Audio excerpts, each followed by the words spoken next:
বর্তমান যিনি প্রার্থী আছেন উনি আসলে কর্মী বান্ধব এবং জনবান্ধব না। গণজোয়ার সৃষ্টি বিএনপির বা ধানের শীষের পক্ষে সেটা করতে পারে নাই, কিন্তু আরিফিন আজিজ সর্দার সিন্টু সে দীর্ঘদিন থেকে দলকে নার্সিং করতেছে, জনগণ এবং নেতাকর্মীর হৃদয়ে সে স্থান করে নিয়েছে, কিন্তু তাকে না দিয়ে এমন এক ব্যক্তিকে দিয়েছে যিনি জনবিচ্ছিন্ন।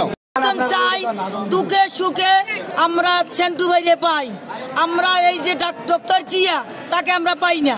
আমাদের সুন্দরগঞ্জ পরিবারে আমাদের একজন নেতৃত্ব আছে সেন্টু ভাই, এর খাতিরে এক চাই। আরিফিন আজিজ সরকার সিন্টু ভাই দীর্ঘদিন থেকে আমাদের সঙ্গে আছে, আমাদের সুখী দুঃখে মামলা যথেষ্ট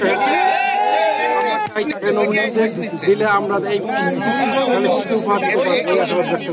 এখানে যে বিএমপির নমুনি দিয়েছে তার পরিবর্তন চাই।